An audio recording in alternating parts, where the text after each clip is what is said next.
What the heck you doing sitting down? Get your butt up and train.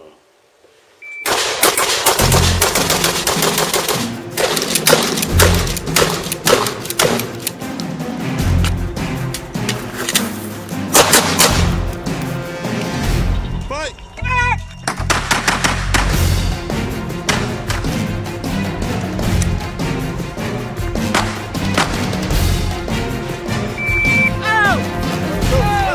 Let's go!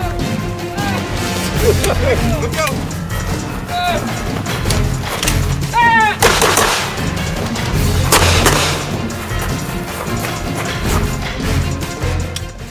What's up, my YouTube people? Finally, I'm bringing this video to you. Something that a lot of people have been asking me, some good professional friends of mine have been asking me what my thought was on caliber selection. Okay, ammo selection, caliber selection, what my argument was for the 9 versus the 45, 45 versus this, 50 cal, this, you know, all that other bull crap. So, today what I'm bringing you is myths and the facts, okay? What the true reality is when it comes down to choosing the right ammunition for your gun. Now, a lot of people are so mixed up and wound up in this whole 9mm versus 40 caliber and 45 caliber argument that they misinterpret the facts, and a lot of times you hear things and a lot of people just flow with it because it sounds right. Okay, I didn't want to shoot this video even though I knew the facts already. I didn't want to shoot this video until I had the factual documentation in my hand, basically so I could reference sources. Now, I can tell you quite honestly, there's not a lot of sources that you can reference. Only thing you can look at is autopsy reports, shooting reports, and basically studies that people have said that they have done, but the reality is it's all mythical. Nothing has really hit the market, or it's impossible to tell you guys the true factual basis of every single bullet, every single caliber, and every thing. So I got my little notepad here. We're going to talk about some things. Number one, why the argument? Okay? Why do people say, Mr. Turner, why is 9 better than 45? Why is 45 better than 9? You know, 22 puts more people in the morgue than any other caliber. Yes, it is a proven fact, and it has also been listed in several documentations that 22 caliber puts more people in the morgue than any other caliber. It also has been proven on paper that ER doctors and people that work in the morgue see more deaths from 9mm and 380 calibers than they do 45 calibers.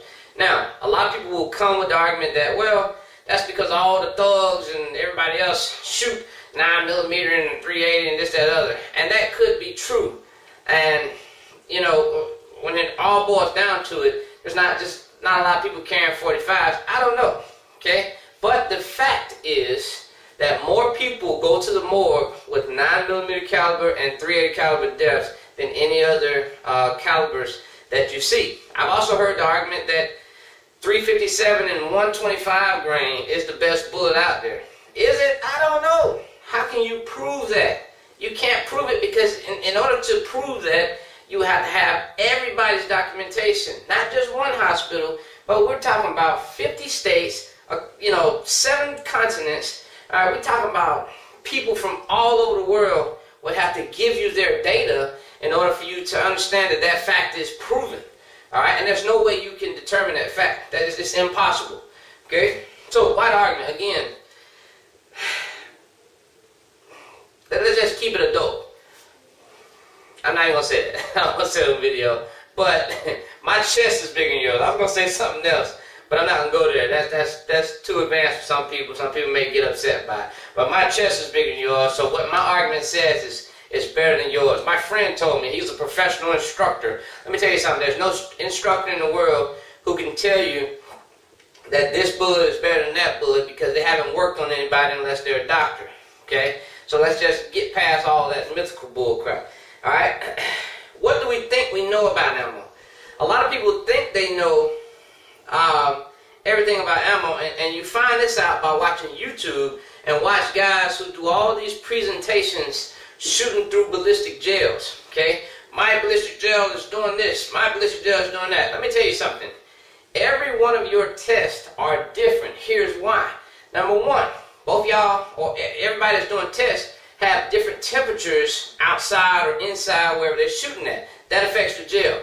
Okay? Number two, your gel may not be calibrated like the other person's gel. Okay? Everybody knows that for ballistic gel, you shoot a BB into it, do a BB calibration, all this other stuff. Some people show 6.7-inch calibration BBs. I've seen some people 4-point-something inches. Alright, so everybody's ballistic gel is different. No matter what they're saying on camera, it's different because of the different environments. The same way you look at a bullet is going to be different in Alaska than it will be in Atlanta. Then a bullet will have an effect in Miami, and a bullet will have an effect in North Dakota. Okay? There's a lot of things that matter, and it's seamlessly impossible. Okay? It is relatively impossible for everybody to know what, the true ammo argument. What's the best? That's the next argument here. What's the best ammo? There's no such thing. Okay? The best ammunition is the one that's in your gun, and what's the best gun is the gun in your hand. Okay? A gun without ammo cannot do any harm to anybody. Okay? A gun with the best ammo, which is the one that you have in your gun, can cause harm to somebody. Okay? It can stop somebody. Okay? No bullet anywhere on the earth is guaranteed to stop anybody. Okay? Not guaranteed. Okay? We're going to talk about the guarantees of what a bullet does to a person in order to stop them. Okay? Let's talk about the myths. Again, we kind of already talked about it. Okay? But let's talk about the myth. I'm just going to discuss one thing about myths. Alright? In order to determine if a .45 caliber was a better result than a 9mm, or a 9mm was a better result than a .40 caliber, or 22 better than 380, here's what we have to think about. Okay? Do you know everything about that fight? Okay? What do they list on the ME's report? Okay? Because I don't know anybody that has went to the crime scene and got out of the criminal. How did you shoot this bad guy? Okay? All those stories are not told. Okay? Forensics don't tell everything as we wish they could. There are a lot of things that can be told through forensics, but forensics can't tell you everything about how that bullet was shot into that person. Okay? About the distances that bullet was shot in person. What they're giving you is an estimate based on what they think they know through science. Okay? Is it guaranteed that that is 100% accurate? No. Okay, so when you think about it, in order for you to tell me that my 9mm is less effective than your .45, you must know the angle in which I was shot, the angle that person turned in. Was this person shot in the head? Was this person shot at nighttime? Was this person shot in 30-degree weather? Was this person shot here, there? There's a lot of things that matter when it comes to choosing the proper ammunition, proper selection. So we go back to the fact. It is not factual for you to say that .45 is better than 9. Okay? Because there are some 9mm that can outperform some .45s. There are some .45s that will outperform other bullets. But that does not guarantee an effectiveness to the body. Okay? Now let's go into the facts. Alright? Here's a fact for you. 6 out of 7 people survive gunshot wounds. 6 out of 7 people that are shot survive a gunshot wound. Why is that? Well, let me tell you number one. Number one, handgun calibers. Handguns are probably the worst thing that you can shoot at another human being. Why? Because of penetration. Okay? They always, most of the time, I'm not going to give you a percentage, but a lot of the time equal shallow penetration, which means it's not going to dig deep enough to hit anything of value. Okay? Which equals stopping a person. Okay? If you really want to know the truth, and this is what you hear some old guys say back in the day, I shoot him with my handgun, and so I can move back to get to my rifle or get to my shotgun. Alright? I'm fighting him off with my handgun to get back to my rifle or my shotgun, where that's going to put him down. Okay? If you want to stop somebody right here and right now, pick up a rifle, pick up a shotgun. All right, those will do the job. Okay, rare times will you see a handgun. If you really looked at the shooting statistics around the world, rarely will you see a handgun put somebody down a lot more than they will survive. A lot more people survive than go down from handgun loads. All right, let's go back to some more facts. Okay, these are the 3 things that you must know about winning in a gunfight. And I can guarantee you, this has nothing to do with choosing the right bullet or the right caliber. Okay, number 1, you guys should already have this ingrained in your head. Shot placement. In order to stop a human being, one must hit him from that armpit line up to the top of the neck, on the neckline, in the facial cavity, the ocular vault section. Okay? These are the stopping areas. These are the incapacitation areas. Why? Because you must hit something vital. Only brain and high spinal shots are 100% effective. Okay? If I have a high spinal shot and a brain shot, it's going to be 100% effective. If I turn sideways, where you aim at a person to stop them 100% of the time is right above the earlobe, coming down to the ear, right at the jawline, right here around the eye area on the side.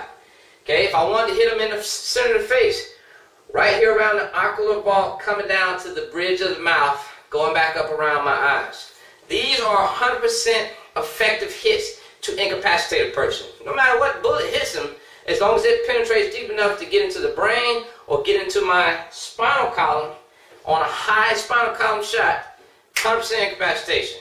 That's shot placement. You guys should always be training to shoot high on a person and stop shooting on them B-27 targets that are shooting people in the X down in the stomach. They're not effective. It's a lot more muscle and meat to go through. Same thing up here. Yeah, you have a lot of bone up here, but if you can break through and get to that spine or spinal cord in the neck or the brain, that's 100% incapacitation. Number 2 is penetration. Okay, so we got shot placement number 1. Number 2 is penetration. Okay, in order to stop a person, you have to be able to accomplish hitting something vital. This is called the CNS. Come on, somebody help me out. CNS, central nervous system.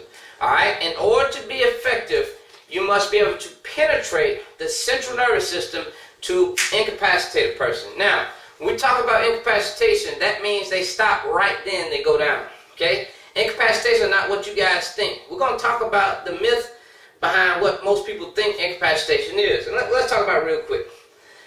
Incapacitation myth is that when I shoot somebody, they're going to go down. The movies has created that incapacitation mindset. Okay?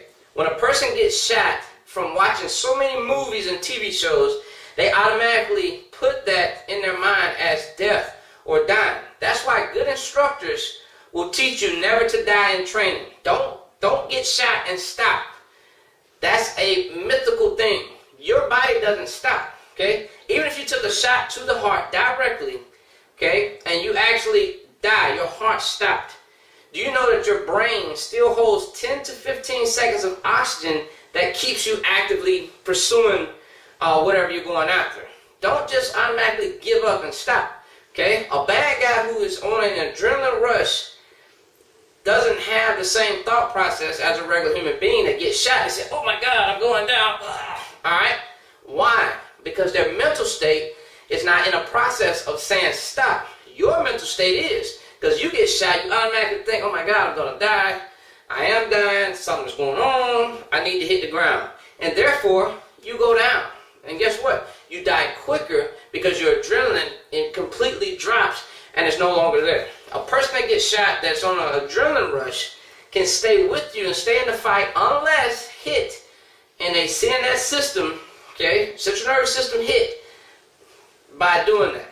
Okay? And then we have number 3, the wound cavity. So, shot placement, brain, high spinal cord, penetration. I have to be able to hit deep enough to get into these systems. And number 3 is the wound cavity. Okay?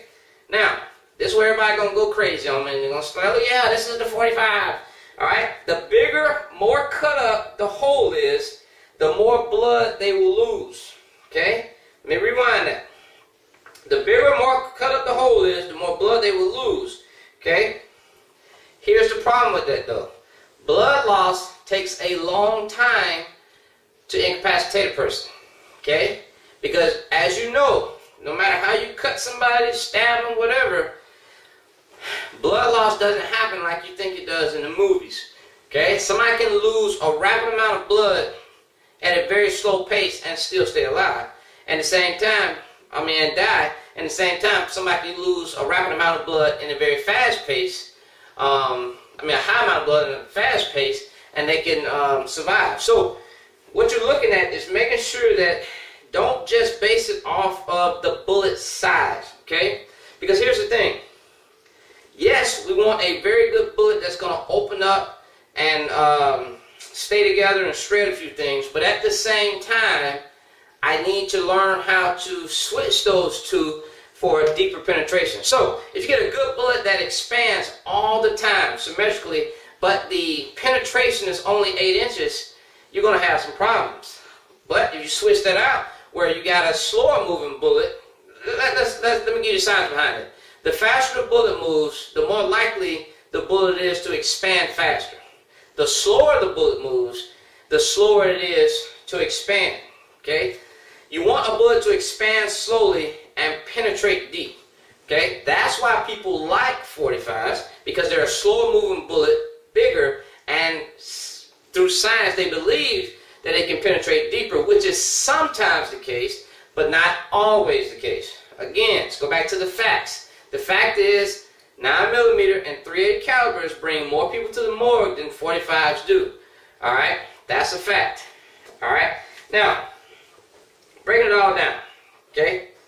Disruption of the CNS, central nervous system, alright, brain and spinal cord, high spinal cord area, okay, forcing it to be impossible for them to continue. And number 2, unconsciousness, which is the blood loss, alright, must cause rapid drop in blood pressure, and accomplish this by hitting major blood vessels and by having terminal ballistics. Okay, what that means is you got to spread some stuff up. Okay, you got to make it impossible for the wound cavity to heal itself. And if you can make it impossible for the wound to heal itself, then you're going to accomplish your goals. Here's the thing. You wanted to hear this answer, so I'm going to give it to you straight. Is 45 better than 9? No. Is 9 better than 45? No. Is 380 a sucky caliber? No. Your shot placement, your temperature, your everything determines everything about how that bullet will affect the human being. Nothing else can guarantee that a 45 will penetrate deep to hit an organ and stop a person, the same way we can't guarantee that a 9mm will penetrate and hit a person. This is what you need to concentrate on, and this is the only thing you need to concentrate on. Number 1, shot placement. Number 2, hoping to get deep penetration. And number 3, blood loss. Through what? Wound cavity. Okay, wound cavity. So, I need disruption of the CNS system, and I need unconsciousness to physically stop a person. And remember, going back through the study of science, a person is not just going to go down if they were fighting you just because they've been shot. This is the people who watch too many movies and say, I get shot, so the mindset is to go down. Okay? And if you want to know where I got a lot of my research from, go to the 1987 FBI wound cavity thing that they put out. Okay? A lot of that information was put out in 1987, still holds today the same truths. Okay? Now, if you want to know about some bullets I recommend, I'm not going to recommend anybody. Let me just tell you this. Okay? Number 1, you want a bullet that's going to penetrate over 12 inches. Okay? You want a bullet that does that, plus has some type of expansion. And number 3, you want to have that deep expansion penetration to hit down to the spinal cords and the good systems. Alright? That's all that matters. Okay? A lot of times, a lot of people like to focus on kinetic energy. Kinetic energy doesn't mean anything when it comes down to stopping a person. Okay? because a person doesn't fall off their feet, they don't get knocked back, they don't do all that funky stuff you see on the movies. Alright, with that, I'm done, y'all. I'm going to show y'all through my gun and show you guys. It really doesn't matter. I like to carry some good bullets in my gun, but as you see, my Smith & Wesson that I do for home defense right now has the guard dog in it. Okay, that's the guard dog. My Glock 19 right now has the DRT frangible. Okay, and then my Glock 380 has the Remington Golden Saber, and I'm still trying to get my hands on the the Hornady, I think it's the FTX bullet, Hornady FTX bullet, because it has 13-inch penetration from a 380 caliber round. So that's what I'm working on. But when you come down to choosing a bullet, make sure you get something that's going to penetrate deeper than 12 inches. That's going to have some good stand behind. Because, you know, to be honest with you, there's no facts proven out there that can tell you this bullet is going to win the fight for you. It's just impossible. Okay, we don't have enough facts, and like the FBI said, there's no way in the world somebody can give you those facts. Okay, because you would have to know everything about that gunfight to tell you what happened to that person and how they were shot in order to stop that fight. Okay, what we do know to be factual, is that you must hit the CNS, central nervous system, and cause blood loss in order for people to stop and incapacitate. Alright, with that, I'm Steve, and I know I didn't tell you what you wanted to hear, but guess what? It's the facts, it's the truth. Okay, stop listening to these people out here giving you all these stories about how 45 is better. Here's the thing, shoot what you can shoot fast, rapidly, and accurately. That's the end of the story. Okay, for me, I just shot a Glock, what was it, 21 the other day. I was able to shoot the Glock 3 times in less than a second, just like I shoot my Glock 19. I can handle 45. I just don't choose to carry it. Okay? It's not for me. Okay? My 9mm would do some damage. I know you guys probably ask me, I'm thinking right now, because I know you've seen it out there, the RIP round made by G2 Research. If you guys out there, I would love for you to send me some. Hey, I'll talk about it. I'll review it. But for now, if you guys can get your hands on it, it seems to be a pretty good round. It causes a lot of disruption up front. Okay, it has a lot of disruption right at about the 5-inch mark of a person's body, which is not bad because that's going to cause a lot of blood loss. Now, penetration-wise, I don't know. In a ballistic gel, it's getting about 13 inches with the base of the bullet, but that doesn't mean that that base is going to be big enough to do anything to stop, you know, the spinal cord in the back end. Okay, although those little copper prongs are doing some damage on the front end, so you're definitely going to lose a lot of blood being hit by that bullet. But anyhow, this is Steve. You know I love you. You guys always win that freaking fight by choosing the right ammunition for you, not based on what somebody else tells you. Okay, get something that's proven 12 inches or more, and that has a good expansion at 12 inches, not anything before that. All right, and I'm out.